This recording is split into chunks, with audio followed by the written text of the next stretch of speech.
prazerosa, né? Porque os assuntos que nós tratamos são sempre respeitosos e isso cria um ambiente favorável para que os bons espíritos estejam conosco.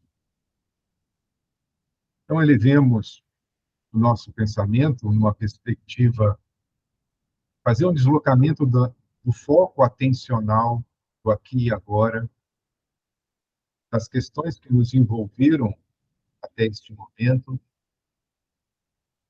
criando no entorno de nós um ambiente mental estável, favorável à aproximação dos bons espíritos, amigos, nossos orientadores. E do alto da sua morada, Jesus, atento ao nosso compromisso em aprofundarmos o conhecimento acerca dos seus ensinamentos, a fim de melhor servir na seara que ainda carece de trabalhadores, embora os necessitados, em grande número que nos procurem. Senhor Jesus, envolve-nos em teu amor e concede-nos momentos valorosos para as nossas almas, a fim de que a escolha que fizemos seja muito importante para todos nós. Assim seja. Que assim seja. Bom, meus queridos amigos, vamos dar início à nossa atividade da manhã de hoje.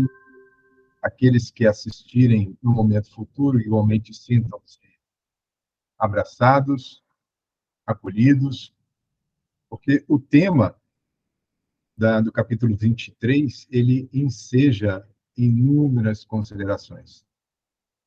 É um capítulo, como todos os outros, né? É desafiador, porque, embora não seja um capítulo muito grande, ele vai exigir, de nossa parte, uma atenção, uma compreensão, e isso nos ajuda muito a entender o pensamento do autor espiritual.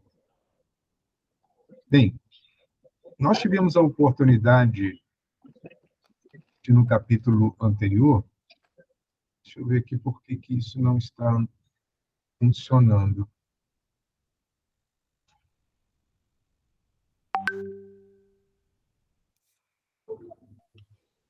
Bom dia, gente. Agora o que travou aqui foi o... Que coisa. Bem, mas no nosso estudo anterior, em que nós estivemos tratando das questões relativas ao atendimento mais especializado em o que ocorreu na dimensão espiritual, trazendo os inimigos proximais de Lisandra, de Rafael, e encontrando como vítima desse processo Gilberto, filho e irmão, filho de Rafael e irmão de Lisandra, nós vamos entender a complexidade dos processos obsessivos. E o quanto, por vezes, na ânsia de resolvermos problemas, nós acabamos, de alguma forma, nos comprometendo com a pressa. Eu acho que a pressa, essa expectativa de antecipar resultados, ela atrapalha, ela traz algum tipo de comprometimento quando nós deixamos de levar em conta alguns padrões e informações que a doutrina espírita nos oferece. E o fator tempo, ele não deve ser uma preocupação primeira de nossa parte. Não deve ser algo que esteja, de alguma forma, nos incomodando. Recentemente, acompanhando um caso muito interessante de um processo obsessivo em uma família, ah, nos foi relatado que o espírito que estava a envolver aquele núcleo familiar, ele manifestou-se em uma reunião mediúnica na casa espírita, onde o acompanhamento estava sendo realizado, e justificou a presença de um orientador.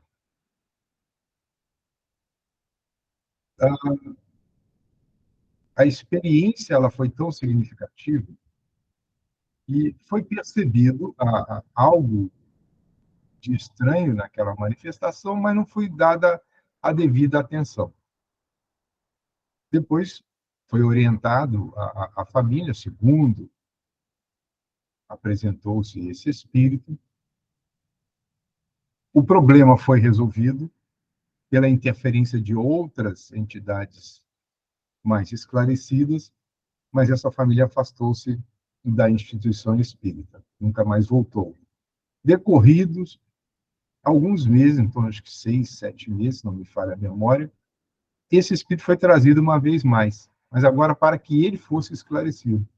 E aí ele abriu o jogo. Ele enganou o médium, ele enganou o grupo. O objetivo dele era, já que ele aparentemente ele estava perdendo o controle da situação, ele não iria permitir que aquela família permanecesse naquela casa espírita. E assim aconteceu. Foi um ensinamento para todos. Para que a gente tenha uma ideia do quanto é complexo qualquer tipo de sofrimento psíquico cuja origem seja uma mente que intenta nos dominar, que intenta estabelecer um controle sobre as nossas experiências de vida. Então, o convite sempre é para que sejamos muito parcimoniosos e estejamos sempre atentos às questões dessa natureza. Ok? Então, vamos lá. Nós vamos começar, então, a analisar esse capítulo tratando dessa nuvem de testemunhas, né? Ela já é um conceito que nós discutimos em algum momento, mas Filomeno vai trazer algumas orientações ou alguns pontos de vista bastante interessantes. Ele começa, isso já está mais nos parágrafos seguintes, e eu inverti a ordem, numa questão didática, para que tenhamos a ideia de que não era apenas Hermínio, embora no capítulo anterior fosse apresentado para nós a presença de outros personagens na condição de vítimas, mas agora ele fala, olha, além das vítimas que se consorciaram, estabeleceram como um consórcio obsessivo, e aí a gente poderia fazer um paralelo com aquele grupo de espíritos que foram afastados por Jesus e autodenominaram-se de legião, porque eram muitos, nós vamos perceber que Lisandra estava sob a ação não apenas de um espírito, mas sim de um grupo de espíritos constituído por vítimas, mas também por aproveitadores da dimensão espiritual. Aproveitadores em que sentido? Por um processo de sintonia. Se alguém está necessitado, por exemplo, de absorver uma determinada vitalidade, Aqui, vitalidade, vamos entender por fluido vital. E esse que anseia pela absorção de fluidos vitais são categorizados como os vampiros da dimensão espiritual. Vampiros, entre aspas, né? Pelo processo de absorção, que aumenta, entre aspas, as experiências contidas na memória e que remontam a algum momento reencarnatório.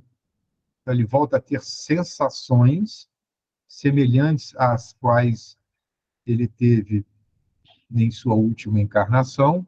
Então, são aproveitadores mesmo, não diretamente ligados ao fator causal que deu mote ao processo obsessivo.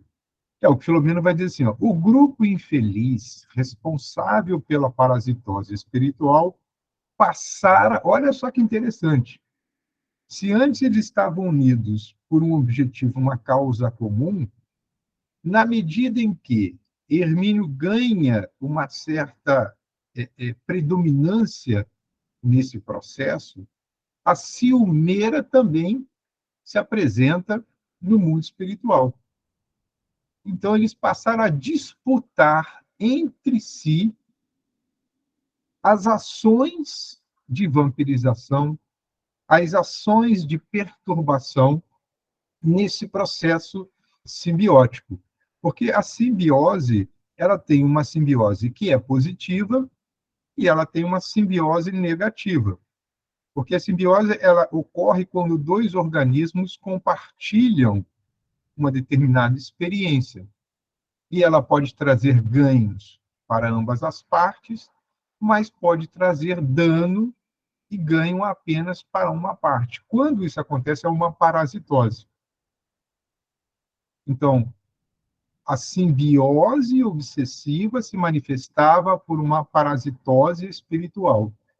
E quando nós temos a parasitose espiritual, significa que as nossas energias vitais, elas começam a ser consumidas não somente para a manutenção da estrutura biológica de que nos valemos, mas agora ela está também compartilhando essa energia com uma série de consumidores do além.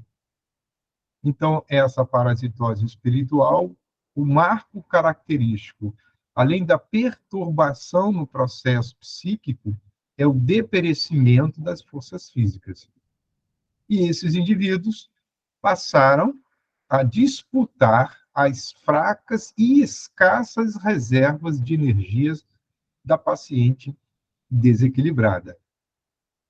É impressionante o quanto não se leva em conta essas questões. Ontem mesmo, no trabalho, na unidade em que sirvo, que é o Comando Geral aqui do Exército em Salvador, nós temos uma seção administrativa que dá suporte à saúde física e à saúde mental. E a responsável, uma jovem oficial, ela coordena uma equipe de profissionais e está acompanhando um caso grave. Ela acredita que está além das questões de natureza física e ela trouxe a perspectiva de levar em consideração o aspecto espiritual. Neste caso particular, estão acompanhando. E a ponto de, no próximo ano, em ser inserido dentro dos seminários de saúde mental a questão espiritualidade. E nesse quesito espiritualidade, nós iremos participar juntamente com o capelão militar católico.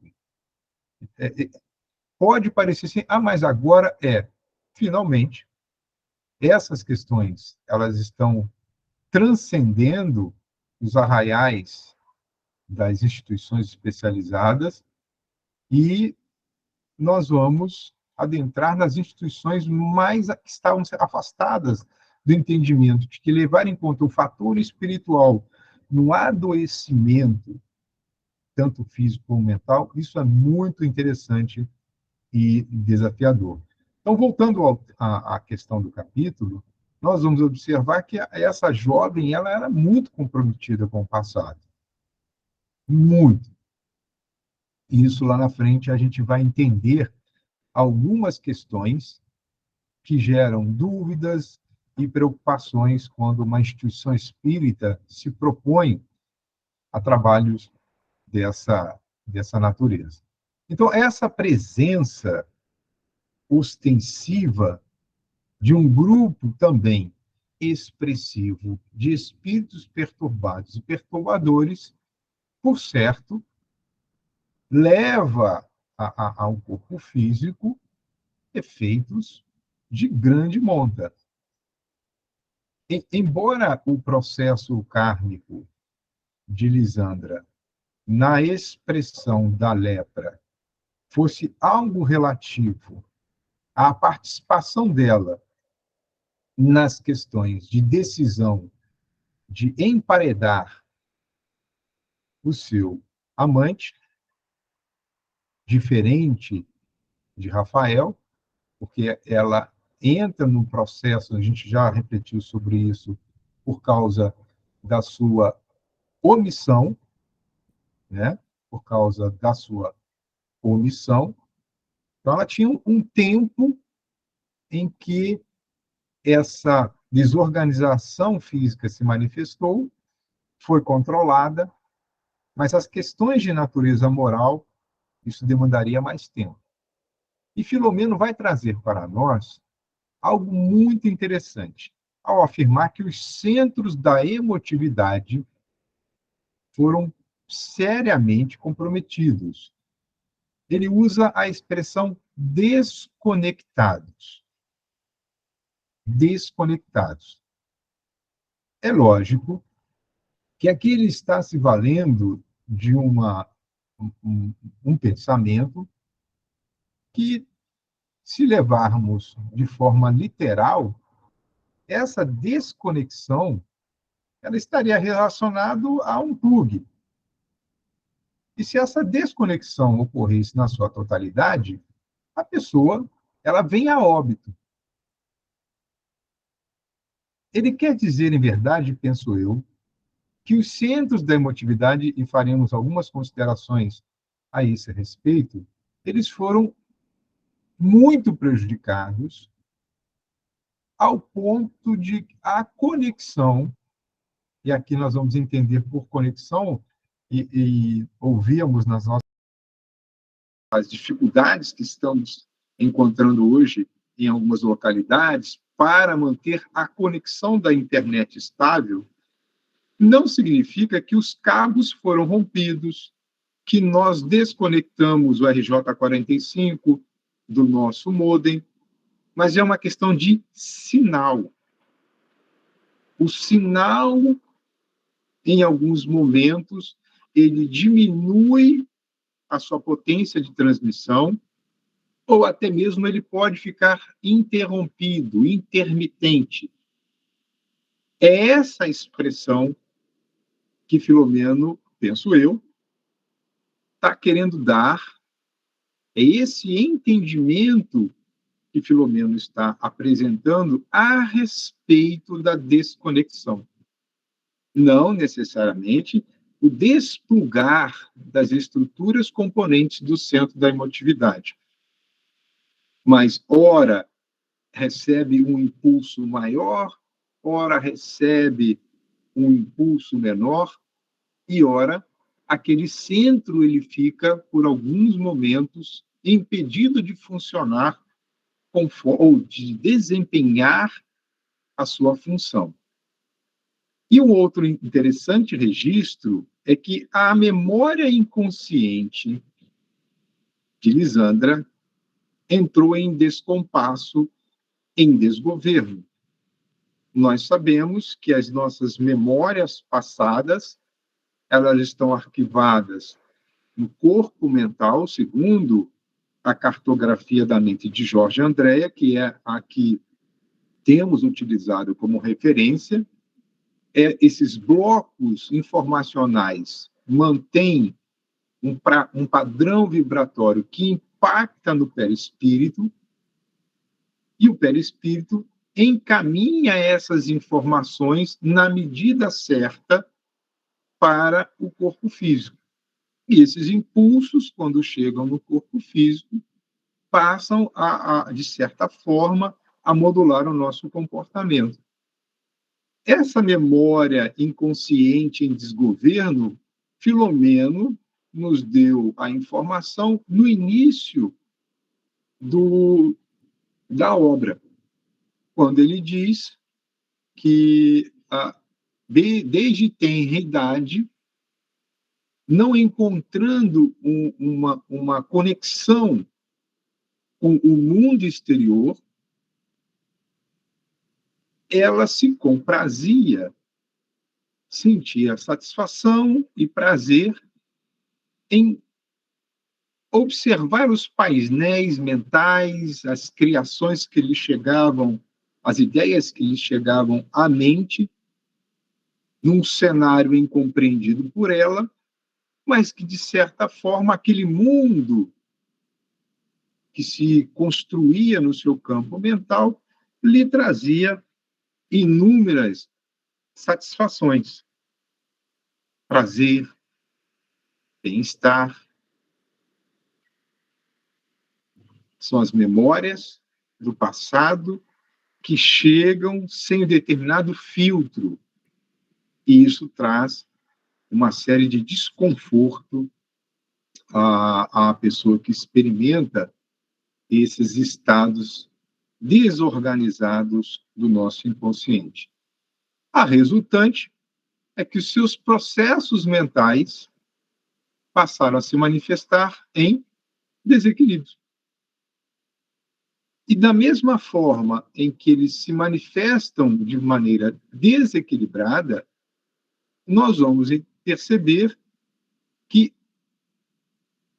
a predominância dos pensamentos dos seus perseguidores passa a ser uma constância em seu campo mental.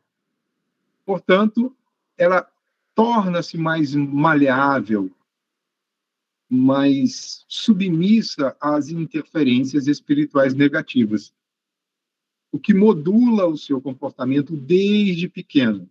Desde os 7 anos, ela passa pela adolescência, afasta-se da escola pelo déficit de atenção, pela dificuldade de estabelecer relacionamentos, avança pela sua juventude, e o processo se agrava com a manifestação da lepra. Então, nós percebemos que é um processo obsessivo de longo curso. Essa jovem está beirando, passando do primeiro quartil, se nós considerarmos um século de existência, ela passa mais de 25 anos em processo obsessivo. Mas, pelo menos, apresenta-nos o painel dos comprometimentos passados. E nós vamos entender o porquê do seu sofrimento, o porquê de tanto tempo nesse estado comprometedor. Então, nós vamos perceber que há uma questão muito complexa. Então, nós vamos perceber que, dentro dessa questão dos centros da emotividade comprometidos, as lembranças do seu passado ocupando uma certa expressão do seu pensamento presente, e a visão dos crimes que ela cometeu, e ao ter a experiência da recuperação da memória, ela somatiza a culpa, e a culpa deságua produzindo as chamadas crises epileptiformes. Veja que é todo um processo complicado que ela vivenciou. E isso decorrente dessa imantação psíquica, uma vez que, como dissemos, é um processo obsessivo de longo curso. E uma imantação se nós levarmos para a ciência do eletromagnetismo, a imantação é quando um ímã, por exemplo, transfere as suas propriedades, essas qualidades magnéticas, para um outro material de natureza ferrosa. Em particular, existem outros processos de imantação. Então, a imantação ela pode ser entendida quando o termo é colocado dentro da área psíquica, é alguém que, pela proximidade, que pelo contato, transfere para outrem que acolhe as suas propriedades, o seu pensamento, seu modo de ver o mundo. Isso vai gerar, se a outra pessoa, os seus centros da razão também estiverem comprometidos, ela vai aquecer sem realizar um julgamento. Por isso que a imantação obsessiva, ela é um processo que precisa de tempo. Nós tivemos também já a oportunidade de entender a diferença da influenciação, a perturbação, da obsessão simples. Tudo começa numa influenciação sem sinais exteriores, mas lembrando que nesse processo de influenciação, o indivíduo já aceitou a influência e começa a intercambiar com a fonte as questões que lhe chegam no campo do pensamento. E aos poucos eu vou aceitando. Então eu fico imantado, é como se uma manta.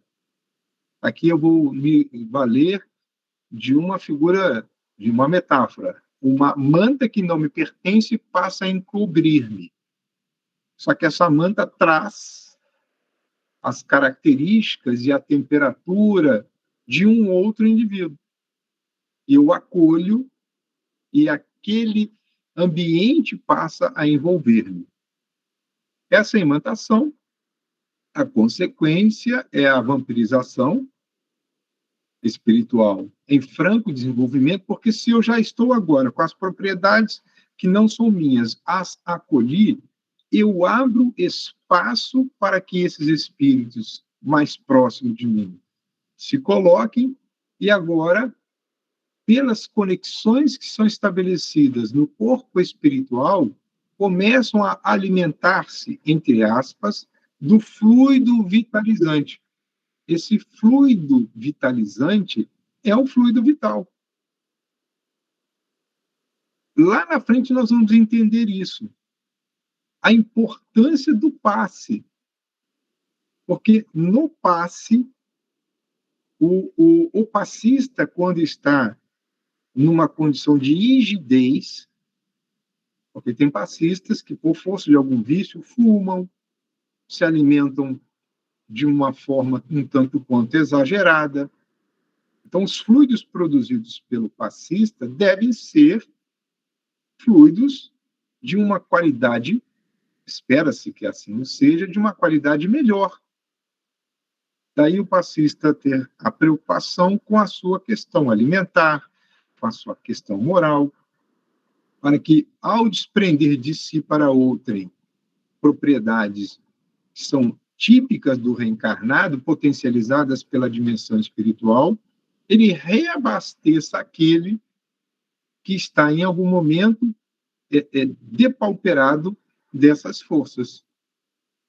Então, a imantação, consorciada com o processo de vampirização, vai fazer com que as defesas mentais e orgânicas sejam debilitadas. Então, a vítima ela é transformada e passa a servir tão somente como um posto de combustível. Texaco, Shell, Ipiranga, P4, acho que é um que tem aqui em Lauro de Freitas, sei lá, qualquer bomba de combustível, só que o indivíduo não paga. Ele vai lá e extrai a energia, e esse processo ele é tão complexo que não há como apartar-se dele com facilidade. Porque as questões de imantação e vampirização já estão instaladas. Lembra quando nós estudamos os dois fatores do processo obsessivo?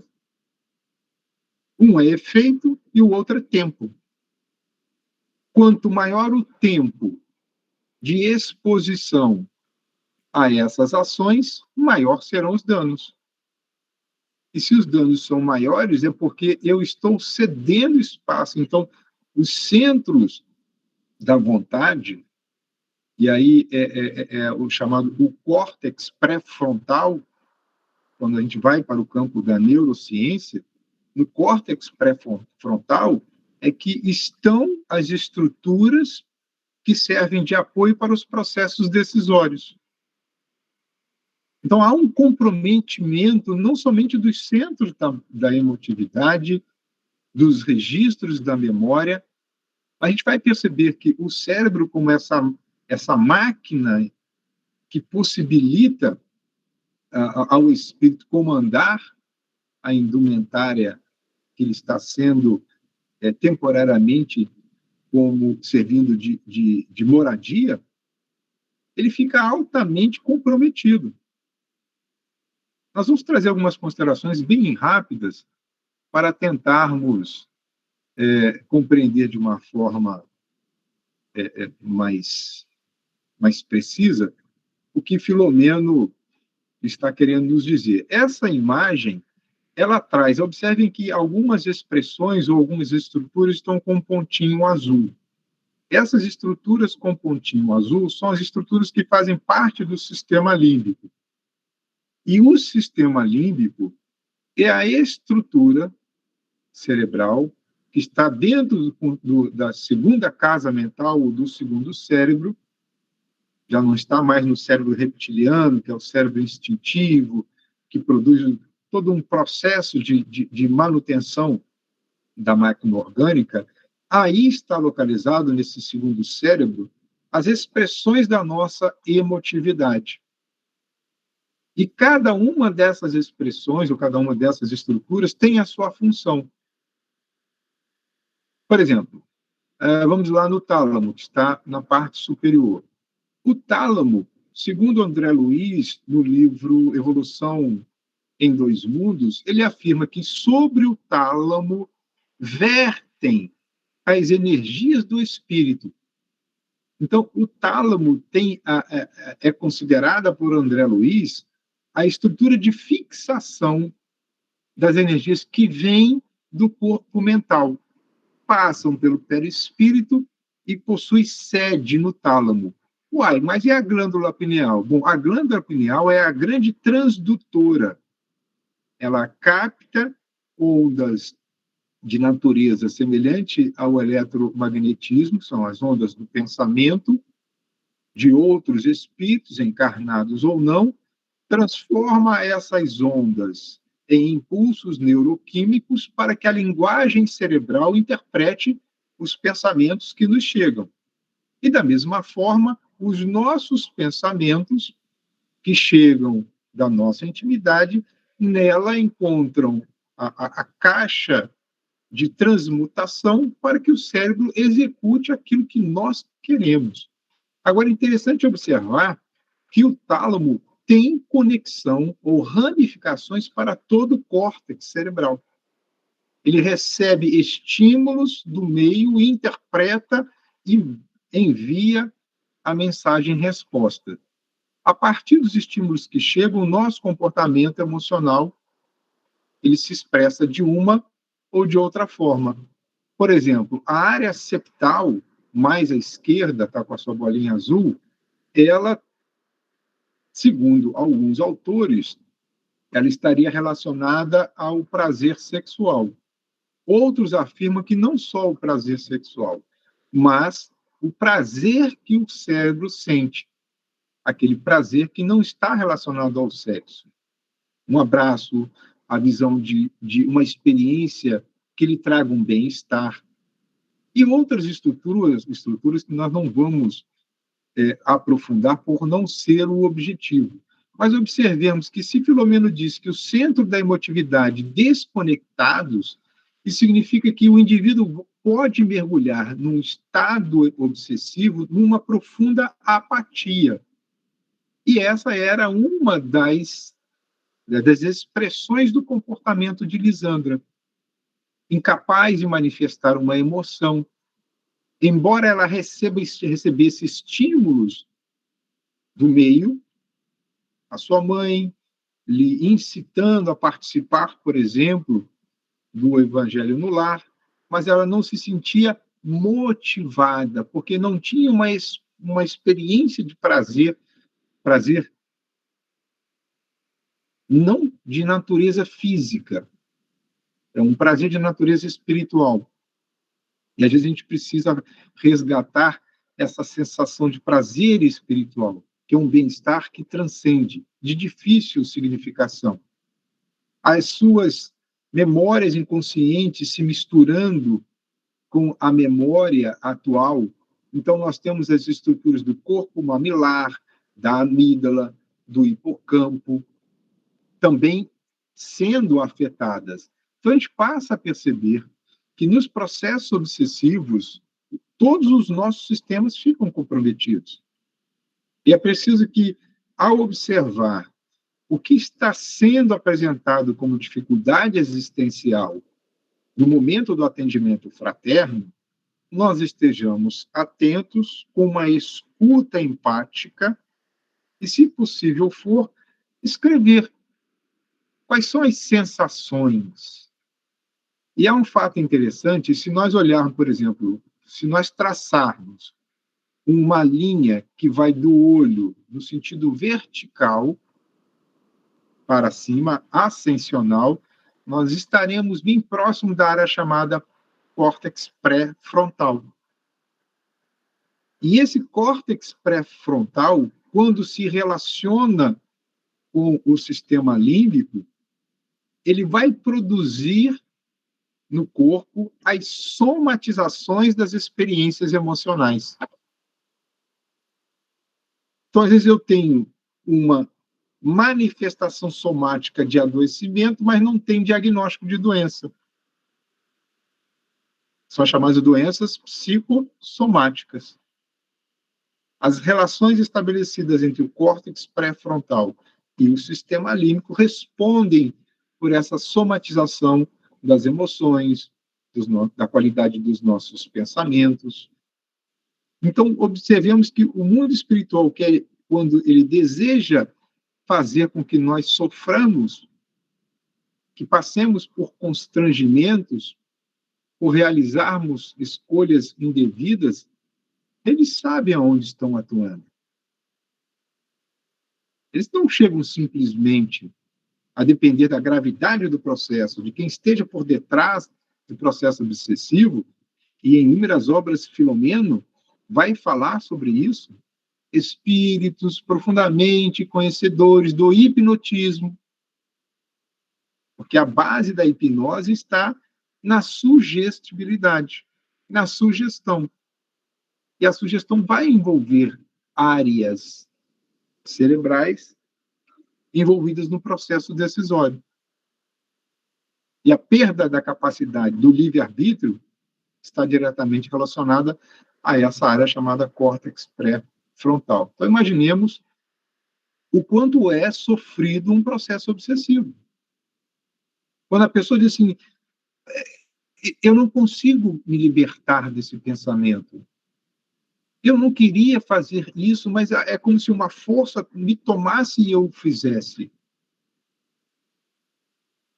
A própria narrativa já traz em si um sofrimento. E às vezes a gente não leva em conta esse sofrimento. Isso é um indivíduo fraco moralmente. O certo, ele tem uma fragilidade. Mas é alguém que está diante de um atendente fraterno clamando por socorro. E, às vezes, a gente ouve relatos aqui e acolá de uma certa indiferença. E eu digo que essa indiferença é mais por um desconhecimento de como é doloroso todo e qualquer obsessivo. Lembrando que em A Gênese nós vamos encontrar uma afirmação de Kardec, quando ele diz que o grau de constrangimento é um índice assertivo para o espírito obsessor. Quanto mais constrangimento ele puder causar, mais feliz ele fica. Porque o constrangimento é uma dor emocional, é uma dor psíquica. É um desconforto que advém a partir de uma experiência que o indivíduo vive e que coloca aquele indivíduo dentro de um grupo social ou de um ambiente familiar como alguém que está tomando decisões ou adotando um comportamento que causa um mal-estar generalizado. E quando a gente toma ciência do que fez, não há como não ter um certo desconforto de natureza emocional. E os espíritos que estão por detrás dessas ações ficam muito satisfeitos com a nossa queda, com o nosso sofrimento. A partir dessas introduções, Filomeno começa agora a falar sobre a terapêutica. O que é que está por detrás agora deste movimento de resgate desses espíritos? Os primeiros ensaios deste capítulo, que vai tratar da terapêutica desobsessiva, há um recorte, embora pequeno, e não menos importante, que ele vai tratar um pouco mais à frente, é sobre aqueles que trabalham nos domínios terapêuticos das necessidades em que se debatem os perseguidores. A equipe de desobsessão. Ou, se nós quisermos, a equipe mediúnica. Porque nem todo trabalho mediúnico, ou nem todo trabalho mediúnico, está presente um processo desobsessivo. Nós poderemos estar atendendo apenas espíritos em estados de perturbação, de sofrimento, que necessitam terem aclaradas algumas dúvidas. Porque os que trabalham nos domínios terapêuticos das necessidades. Ora, isso significa que todos nós que trabalhamos em uma sala mediúnica precisamos estar atento às necessidades daqueles espíritos que se manifestam por estarem perseguindo A, B ou C. A atenção para a fala do espírito. Ouvir. A gente vai repetir isso aqui até que os nossos ouvidos estejam em condições de ouvir. Que cansar, nós não nos cansaremos de repetir. É preciso compreender as necessidades daqueles que estão em estado de, ou num momento de perseguir alguém. Então, aí a terapêutica envolve uma equipe daqueles que trabalham na dimensão física, vai envolver os espíritos enfermos que aguardam o socorro da nossa benevolência. Lembrando o sentido da palavra benevolência, vem de benevolare. Bene, bem, volare, vontade de fazer o bem. Porque muitos fazem o bem sem vontade. Fazem por obrigação. Não fazem porque estão comprometidos ou porque entendem a importância de fazer o bem. Então, por exemplo, se eu vou para uma reunião de desobsessão ou se uma reunião mediúnica, sem entender o meu papel, sem considerar que eu sou importante, mas eu não sou médium, eu não sinto nada, eu não ouço o mundo espiritual, eu não vejo. Mas o indivíduo nessa condição tem fluidos, como os outros. seremos doadores de fluidos. Aí este indivíduo que ele é igual uma pedra no fundo do oceano, que retirada e partida ao meio está seca, ele falou, poxa, mas eu tenho fluidos. Então, a minha presença é importante porque eu vou doar o melhor de mim. Então, esse indivíduo é um indivíduo compromissado e que faz o bem pela vontade de fazer o bem. E esses espíritos enfermos recebem essas impressões. As impressões fluídicas produzidas pelo indivíduo benevolente é diferente daquele que apenas está fazendo bem sem ter a vontade. Está ali por obrigação, por receio de ser obsidiado, ou porque almeja o reino dos céus pelo número de vezes que frequenta a casa espírita, ou porque está em permuta, achando que por estar fazendo parte de uma equipe, ele vai ter algum benefício dos céus. Esse é o primeiro passo. Mas, aliado a isso, o convite é que esse socorro aos enfermos espirituais, além da benevolência, esteja presente a elucidação evangélica.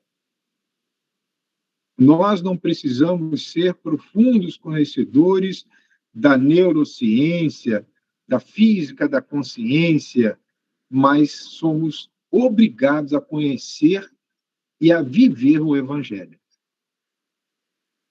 Porque essa elucidação evangélica vai produzir no enfermo espiritual estímulos para a sua modificação. E quando nós apontamos rumos diferentes, os centros de interesse daquele espírito mudam de direção. Porque muitos estão focados na vítima, entre aspas. No estudo dos chamados processos cognitivos, memória e atenção, eu até usei uma expressão no início da nossa fala, o foco atencional, ou seja, foco, é o objeto para o qual a minha atenção está direcionada. Então, o foco atencional do enfermo é aquele que produziu o estado de sofrimento que ele vive. E, na verdade, ele quer retribuir o sofrimento que ele está passando para aquele que deu causa.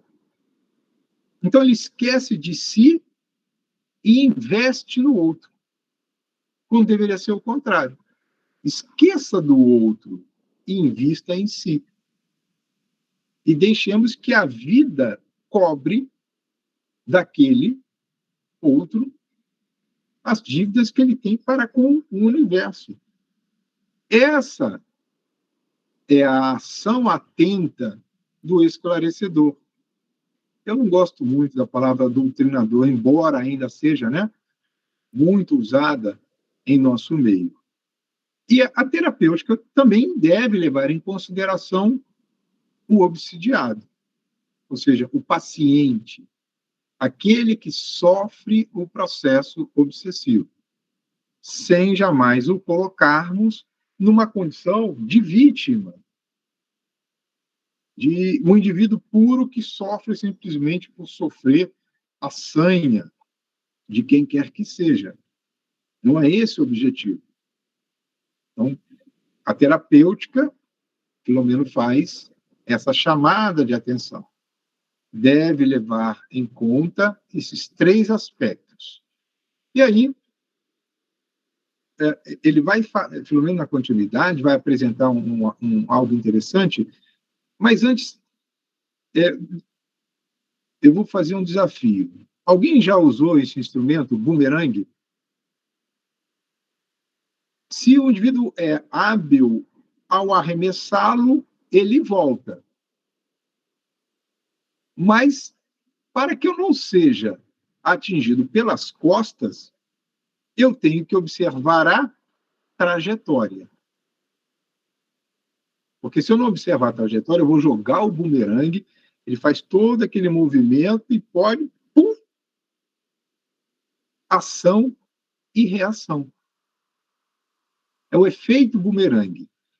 Eu faço uma ação, adoto um comportamento, tenho uma escolha, e se eu não estiver atento para o retorno, eu posso ser surpreendido.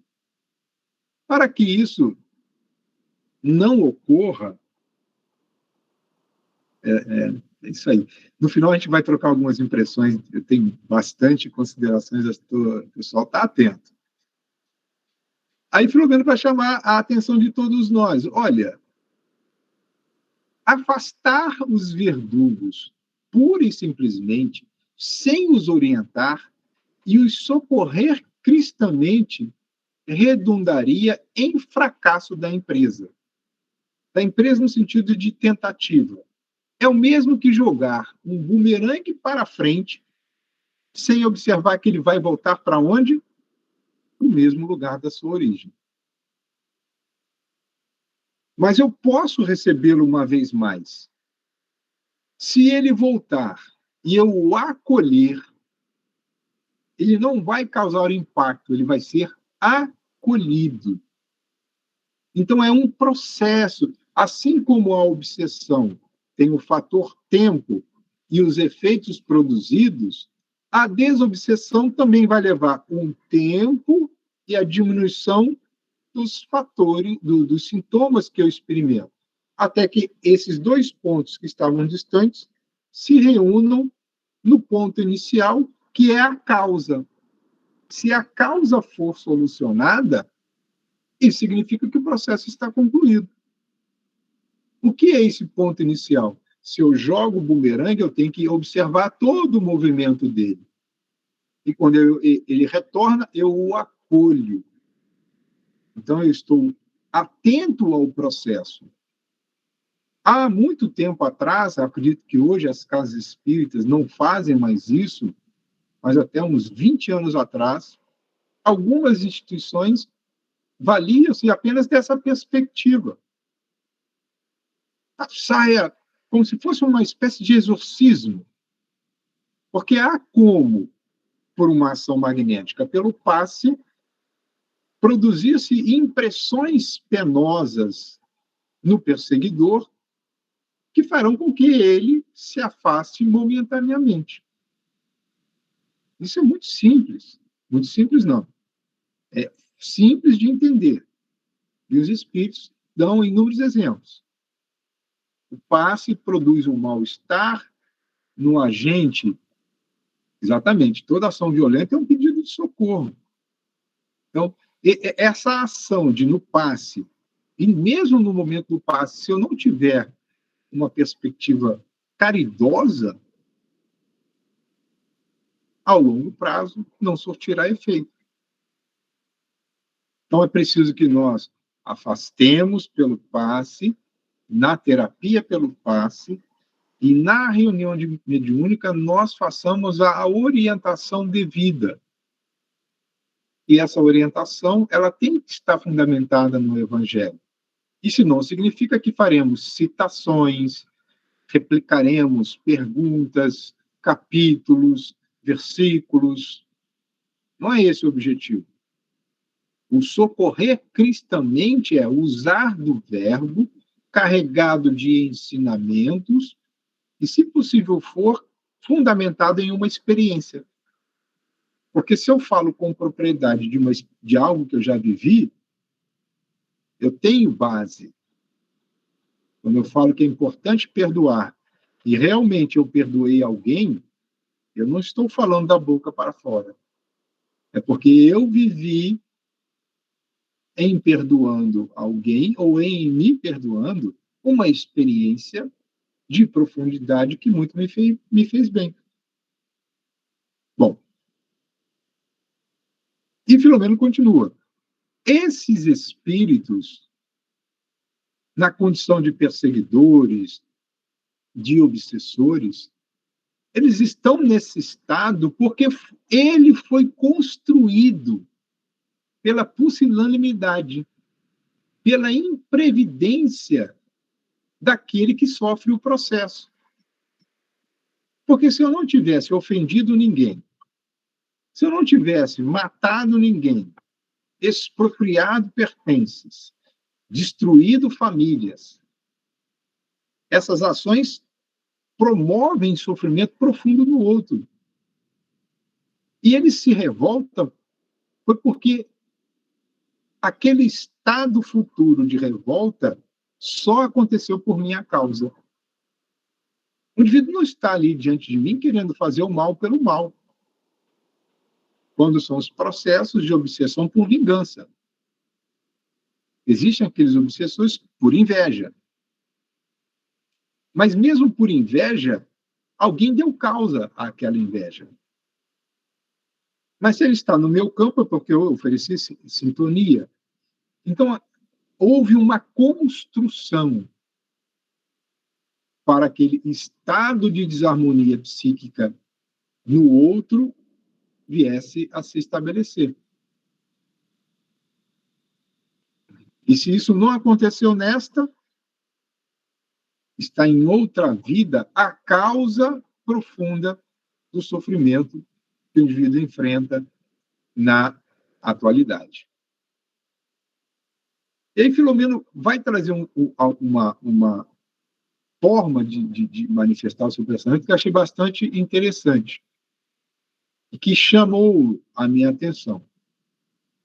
Embora já tenhamos tratado disso, o que me encanta em Filomeno é que ele adquiriu, depois de 30 anos de estudo do mundo espiritual, uma habilidade de falar sobre o mesmo tema de formas diferentes, a depender do contexto. Ele vai trazer para nós assim, mesmo em se apresentando com as características primeiras, na sua feição mais simples, sempre revela uma anterioridade causal.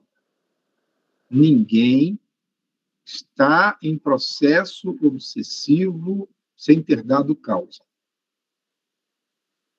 E, por vezes, nós recebemos pessoas em nossas casas que, muito provavelmente, sem terem nenhum conhecimento a respeito dessas questões, é muito natural que se coloquem na condição de vítima, porque o seu passado existencial está interdito à consciência. Necessário se faz, portanto, que nos métodos da casa, o indivíduo seja convidado a participar de grupos de apoio e sustentação, por meio de estudos, reflexões.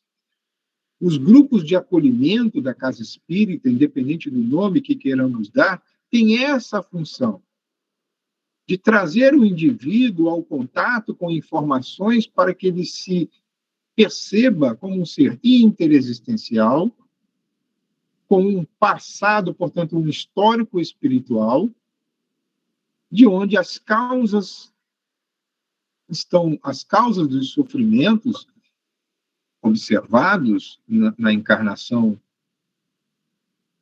que deu motivo a essa experiência, lá estão presentes.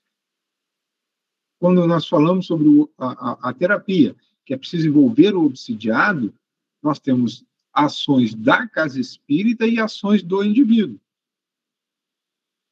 Se a casa espírita só oferece, por exemplo, o passe, a doutrinária, a água fluidificada e mais nada,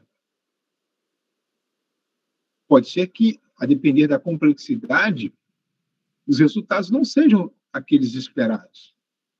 O indivíduo ele tem que ter um ambiente de reflexão, um momento onde ele vá pensar sobre essas perspectivas, mesmo nas suas feições mais simples.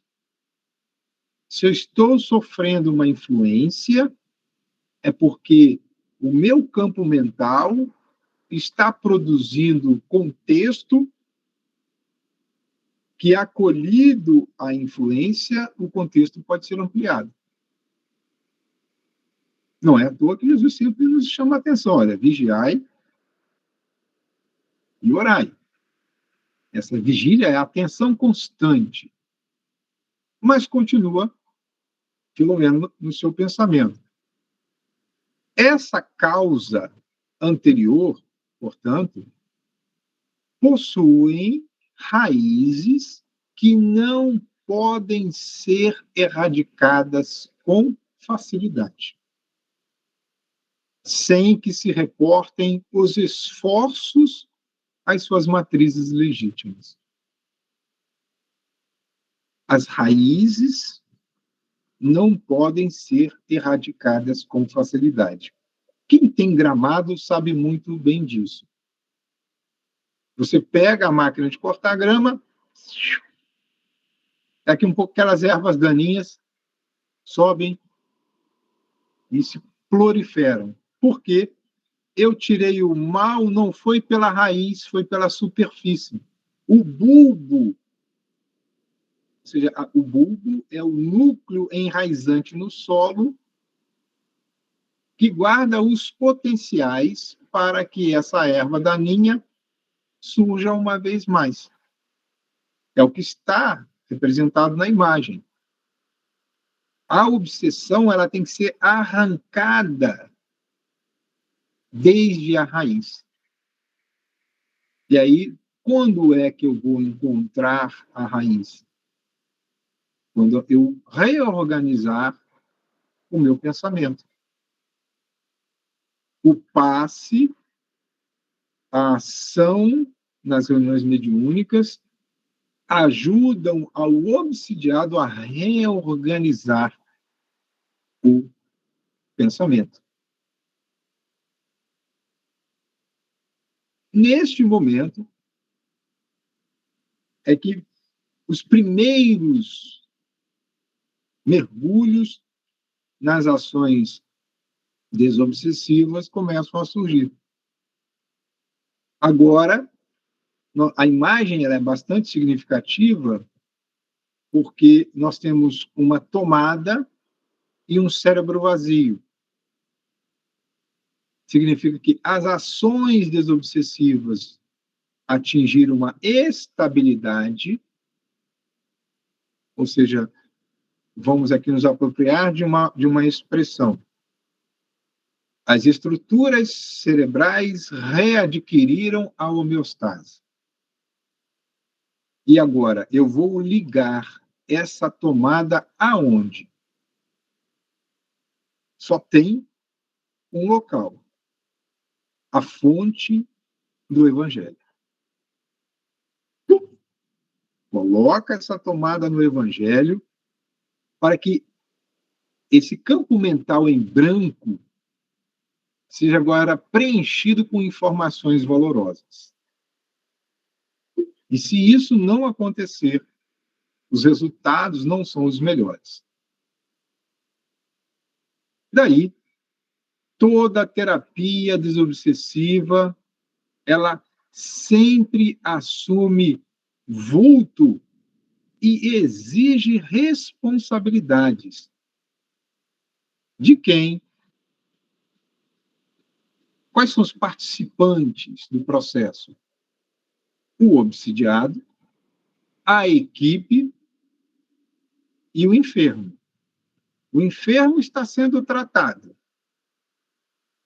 mas a equipe e o obsidiado precisam assumir responsabilidades. E existem regras indispensáveis para o êxito. A equipe, aí é gestão de pessoas, é o processo de avaliação continuada. Diga, José. O enfermo é o espírito obsessor? Que? Não entendi. O enfermo é o espírito obsessor? Menina, eu fui colocar o meu som aqui no alto-falante, a primeira expressão chegou cortada de novo. Agora.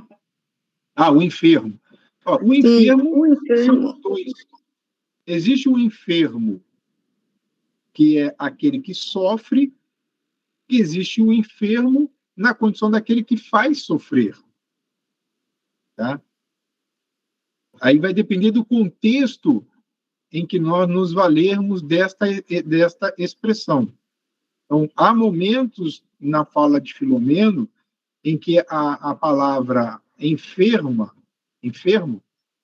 está relacionada ao que sofre, mas há momentos em que ele faz referência àquele que faz sofrer. Porque ambos estão doentes. Entendi. Em graus diversos. Tá bom? Beleza. Ok, obrigado, Marcos. Nada. Então, a instituição espírita, o seu grupo, o nosso grupo mediúnico, tem que estabelecer as regras indispensáveis para o êxito. Avaliação continuada das reuniões, momentos de estudo para o aperfeiçoamento do saber espírita, a convivência dentro da casa espírita, em especial nas reuniões doutrinárias, um comportamento social compatível com os princípios espíritas e evangélicos, porque senão a nossa fala é uma fala vazia. E os espíritas desencarnados, muitos deles nos acompanham. Estão em tratamento, mas ele peraí, mas eu quero conhecer melhor esse médico. Quando nós vamos fazer uma consulta com um especialista qualquer, nós não fazemos esse filtro? Alguém me indica o médico, eu vou, conheço o médico, algo não me chama muita atenção, aí eu vou verificar a conduta social do médico. Aí, de repente, eu encontro esse médico em ambientes complexos. Mas, peraí, esse cara é o médico que está me tratando? Mas ele está me recomendando isso, aquilo, outro, mas ele mesmo não faz. Eu tendo a me afastar daquele ambiente de tratamento e voltar aos mesmos comportamentos anteriores por descrédito, ou eu vou buscar um outro médico. Então, responsabilidade, regras, é preciso que existam para que os resultados que esperamos sejam alcançados, eles assim ocorram.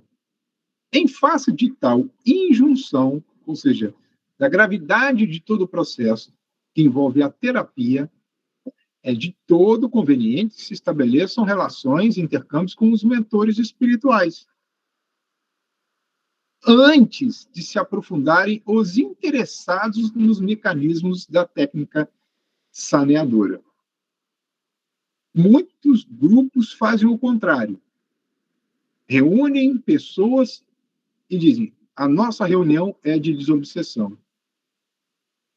Eu respeito, mas às vezes fica uma dúvida se realmente estão fazendo desobsessão.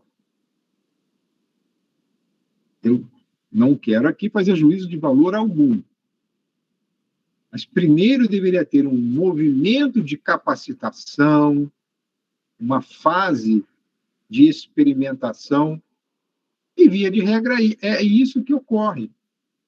Porque os espíritos que participam daquele grupo, mesmo que sendo um grupo inicial, vão acompanhar o nível de responsabilidade, o engajamento dos trabalhadores na tarefa, as regras que foram estabelecidas, se as mesmas estão sendo cumpridas, e se essas observações forem todas observadas e validadas, o próprio mundo espiritual começa a trazer casos cada vez mais complexos. Então, o processo é de lá para cá. Diga, Mari. Alguma dúvida? Bom dia a todos.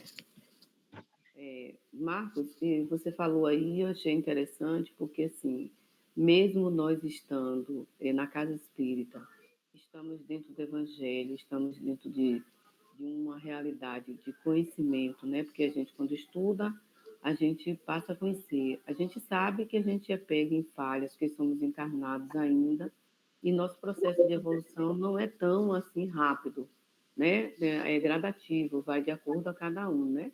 Então, os espíritos, Marcos, eles também percebem os nossos comportamentos lá fora, no âmbito social, no âmbito familiar, onde quer que a gente vá. Porque, assim, se você como a gente vai para uma reunião espírita, digamos assim, eu vou para a sala eu trabalho na Casa do Caminho. Aí eu vou para a Casa do Caminho, eu já sei de véspera que eu tenho, né, entrar em oração, tenho que trabalhar com o meu evangelho, tenho que evitar lugares que não é apropriados, bares. Eu não bebo, assim, não tenho vício por álcool. Mas às vezes vai numa festa de casamento, se descuida. Ô, Mari, eu não sei se... Eu não estou conseguindo te ouvir muito bem. Não sei se está baixo o seu áudio. A maioria não está conseguindo ouvir. Tira o fone, consegue?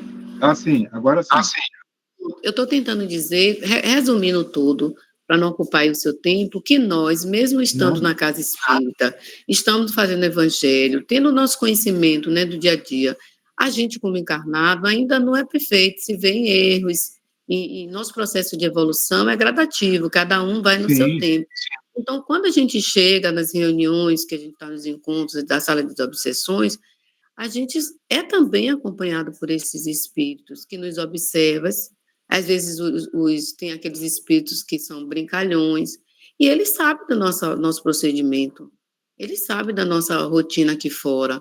Então, a gente não tem como se enganar muito, porque nós estamos também, apesar de estar na casa espírita, nós estamos sendo vigiados o tempo todo. Sim. Exatamente. Gratidão. Mas veja só, a questão que chama-nos a atenção, já que nós somos adeptos do Espiritismo, é não nos acostumarmos ou não nos colocarmos numa posição em que eu ainda sou espírito imperfeito. Tudo bem, isso nós já sabemos, temos consciência plena disso, mas é preciso que, diante do conhecimento do quem somos e do estágio evolutivo em que nos encontramos, realizarmos todo o esforço possível para que esse nível de consciência se amplie. É esse movimento. Como é que se reconhece o verdadeiro espírito? É pelo esforço que nós empreendemos para superar as nossas más inclinações. Então, é muito natural. E os desafios existenciais são os mais variados. Os mais variados.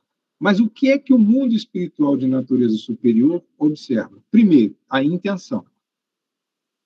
Segundo, o esforço.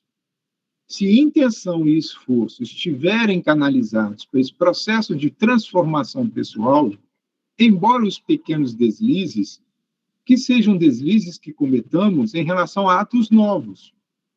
Porque errar é humano, permanecer no erro, como diz Emmanuel, é teimosia do espírito. Agora, existe um nível de gradação do erro. Existem erros que nós cometemos e produzem grandes desastres. E, aos poucos, a intensidade dos danos vai sendo diminuída porque a repetição igualmente decresce. Não há transformação do dia para a noite. Os espíritos observam isso. Agora, se eu quero me envolver numa auréola de santidade por improviso, essa conta não fecha.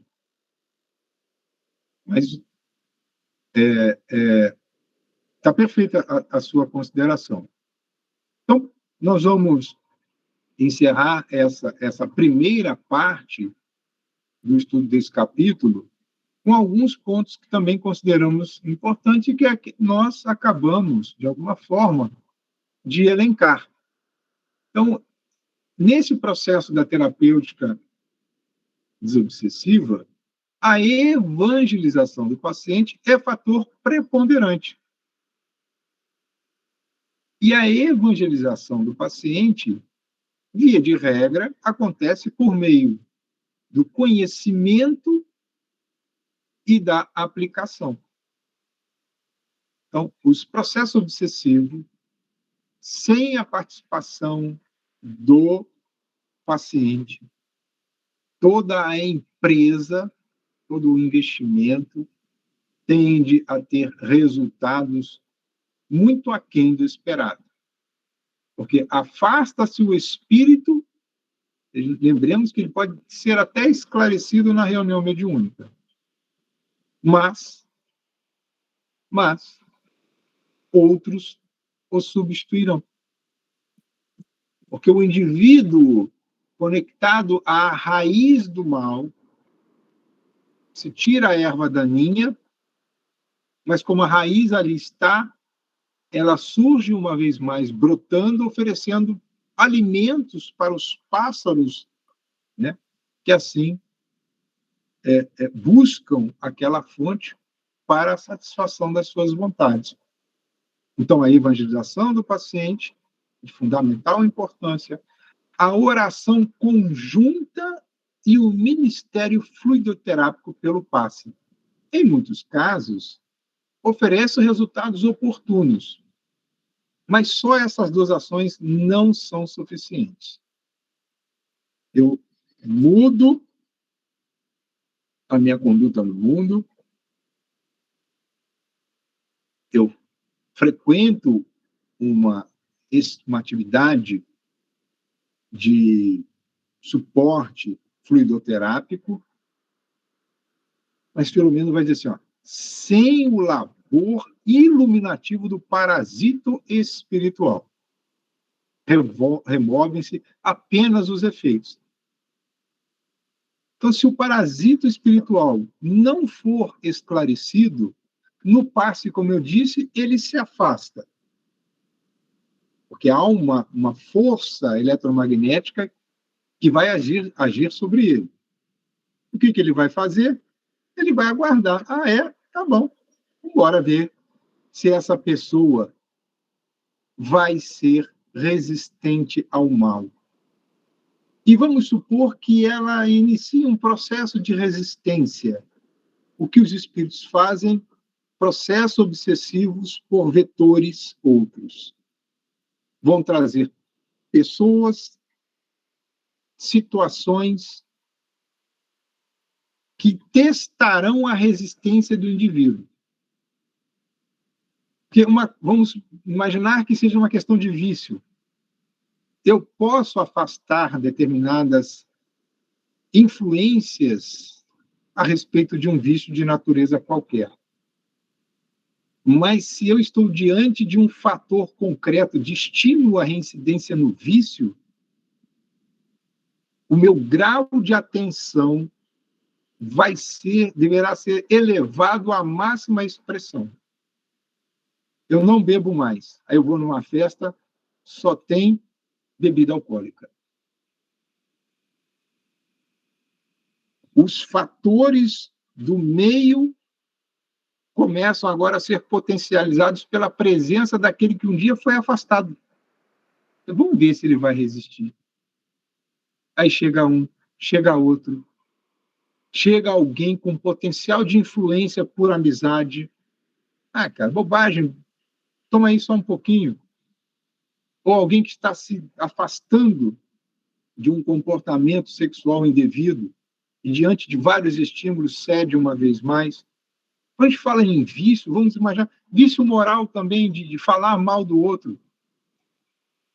Aí a gente se reúne para falar mal das outras pessoas. Gula, tudo. Portanto, sem o labor iluminativo do parasita espiritual, os efeitos são removidos, porque a entidade, ligada por sutis processos de sintonia psíquica, resultante da afinidade de hábitos, das vibrações viciosas, dos costumes lá do passado, sempre retorna, atraída poderosamente pelo vórtice psíquico que se imanta no impositivo da regularização dos débitos. Então, vejamos que é como se fosse um triângulo equilátero. A evangelização, a terapia pelos passes e a ação de afastamento do agente causal. Mas veja-se, se eu reincidir, não realizando os movimentos necessários para a moralização, este que foi afastado é substituído por outro. Se eu sou submetido ao passe, saio da câmara de passes revitalizado, mas as minhas ações no mundo constroem aquela aquela matéria energética que me foi doada, eu volto a um estado de deperecimento. Então, esse é um circuito, é uma terapia integrativa. Ela não pode ser particionada, porque o indivíduo acha que, eu vou estudar o espiritismo. Já me melhorei um pouquinho. Mas tudo bem. Quanto que é esse pouquinho que lhe deu uma capacidade de resistência às influências? Porque a gente sente um bem-estar, se propõe, mas, vez por outra, somos tomados de assalto por um desânimo profundo e nos afastamos da instituição espírita. Quantos estão assim na atualidade?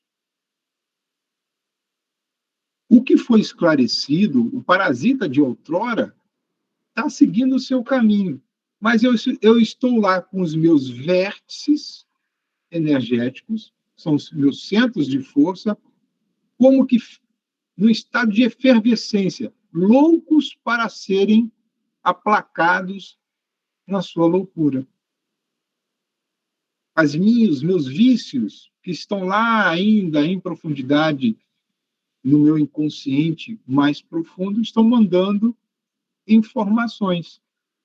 Compre batom, compre batom. Então, há um estímulo continuado até que eu faça um processo de reeducação. Então, a evangelização é uma ação constante. O passe não precisa ser uma ação constante. O problema é, a minha evangelização é um processo que inicia-se quando eu tomo a decisão e não se encerra jamais. Porque é na evangelização que eu vou subindo o meu nível de consciência. Quanto mais evangelizado, mais alargada é a minha consciência, mais, vamos dizer assim, eu vou chamar isso de sistema imunológico de natureza espiritual. O meu sistema imunológico de natureza espiritual se reforça. Então, eu tenho melhores condições de lutar, eu produzo mais anticorpos de natureza espiritual. E quando esses agentes do mal que se acercam de nós, ao nosso lado se fizerem presentes, eles sentirão a presença dos nossos anticorpos e não encontrarão espaço pelo grau de atenção, pelo grau de vigilância e o estado oracional continuado em que nos encontramos. Diga, Luiz. Ô, Marcos, eu só queria fazer umas considerações a respeito de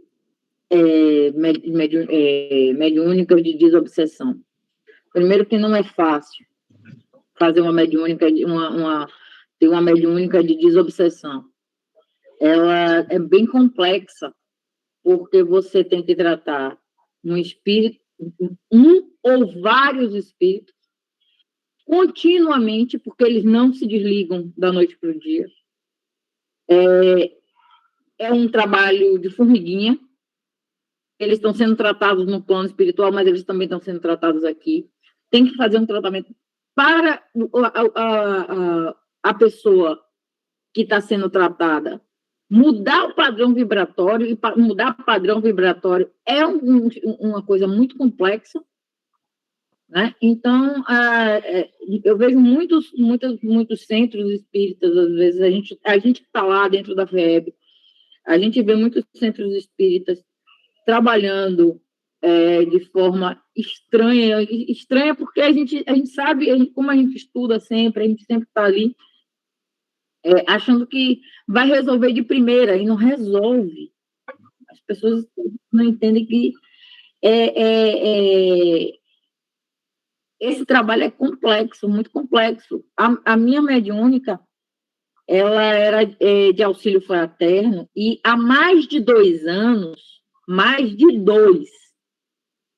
o plano espiritual vem avisando a gente que a gente está em processo de transição. E não foi completo ainda. Esse processo de transição de auxílio fraterno para desobsessão é longo e devagar e paulatina. É um caso hoje, depois desse caso, pode ser que venha outro. Então, assim, é uma coisa bem delicada. Sim. E as pessoas dizem, vou criar uma mediúnica de desobsessão. Não é não, você tem um acordo com o plano espiritual, você tem mentores, você tem... eu nunca imaginei que fosse tão complexo criar uma mediúnica. Né? E esse trabalho,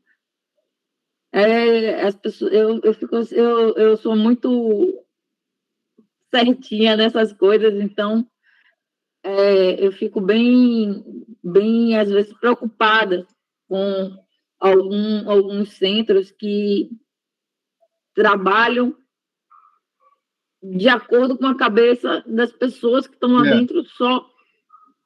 Exatamente. É por isso que Filomeno fez a ressalva de que a etapa da desobsessão deveria ser acordada com os orientadores. Isso não quer dizer que a reunião mediúnica não possa acontecer. Né? Ela começa como um ensaio, como desenvolvimento do potencial mediúnico dos participantes. Gradativamente, as pessoas terão percepções ampliadas, uma leitura mais precisa do que acontece. A complexidade dos casos, ela aumenta na medida em que a qualificação dos participantes igualmente se amplia. O que é que mede? Eu sempre digo assim, o que mede a qualidade de uma reunião não é a quantidade das comunicações, mas a qualidade dos temas que são ali tratados. Às vezes, 2 atendimentos mediúnicos são suficientes, porque é um caso tão complexo que os outros espíritos, penso eu, na dimensão espiritual, estão observando e igualmente sendo tratados. Olha, presta atenção nesse caso, veja a semelhança que tem a sua problemática. Aguarde mais um pouquinho, vamos aprofundar, mas dê uma chance àquele a quem você persegue. Então, há coisas que acontecem que nós não temos a mínima dimensão de mensurar. Então, é necessário comedimento, nunca termos pressa e confiar na equipe espiritual que nos dirige. Em julho, nós vamos concluir... Oi? Diga. Outra coisa que eu vejo muito, as pessoas não acreditam, não confiam no plano espiritual. Sim. Muitas vezes eu vejo dentro das próprias mediúnicas pessoas céticas, que elas não se... eu não sei, a falta de autoconhecimento é tão grande que elas fazem assim, eu não sei se eu vi ou era coisa da minha cabeça. Se você não expressar, ninguém vai saber se foi coisa... Pode ter outro médico, pode ter visto a mesma coisa, ou algo parecido, né? Viana de Carvalho chama isso de insegurança e conflito íntimo. Está lá no livro Médium e Mediunidade. Mas que é superado com o passar do tempo.